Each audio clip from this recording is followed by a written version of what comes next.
Ако е проблем, примерно по някакъв начин, наименованието Цар Борис III, не по-малък проблем е и наименованието на гимназија Јосип Броз Тито.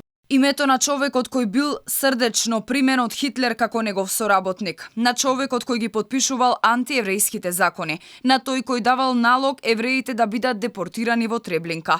Не е проблем за бугарите. Проблем е името на антифашистичкиот херој и југословенски лидер Јосип Броз Тито. Најновата провокација која стигна од првиот човек на бугарската дипломатија ја налути експертската фила, ама не и надлежните. Познавачите критикуваат, македонското МНР молчи. Според поранешниот амбасадор Ристо Никовски, потребна е итна реакција од државниот врв и борба против, како што вели, овие бугарски синдроми. Тито беше прво носителот на антифашистичката војна. Значи тој се бореше против комунистите во Македонија, во цела Југославија, против фашистичка Бугарија. Тоа е првата причина. А втората, уште поголема причина за бугарите, што кој не измисли според нив нас, Тито. Ако Тито не измисли, значи им создаде проблем. Ако Тито се бореше против нив, против нивната амбиција да освојат Македонија, нормално дека Тито е проблем.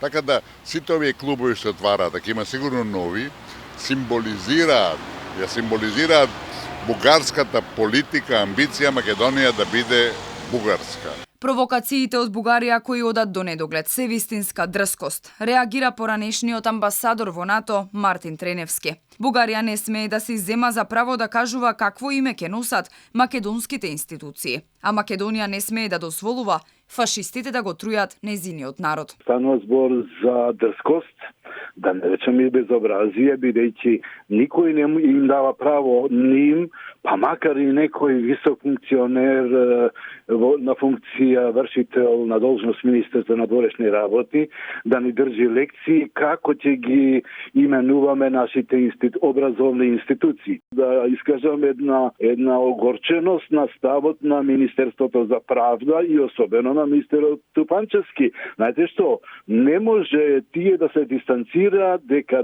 законот што го подготвува за тие имиња на луѓе кои што не треба да бидат афирмирани и носители во некои институции, не сме да се дистанцираат. Бугарија не прави разлика помеѓу фашизам и антифашизам. Поранешниот дипломат и универзитетски професор Ѓорги Спасов им забележа на институциите кои се прогласуваат за ненадлежни. Кога се во прашање, провокациите на оние што се уште не се разбудиле од сонот за Сан-Стефанска Бугарија. Сега по нивната логика, ако сакаме да станеме членка на Европската унија, треба да ги вратиме символите на фашизмот, да ги славиме соработниците и сојузниците на Хитлер, а да се откажеме од нашата антифашистичка борба и епопеја во име на така замислените европски вредности. И веројатно тоа така ќе се случува се додека нашата влада и Министерството за правда се прогласуваат себе си за ненадлежни во спречување на сите видови провокации од страна на оние што се уште не се разбудили од сонот за Сан-Стефанска Бугарија.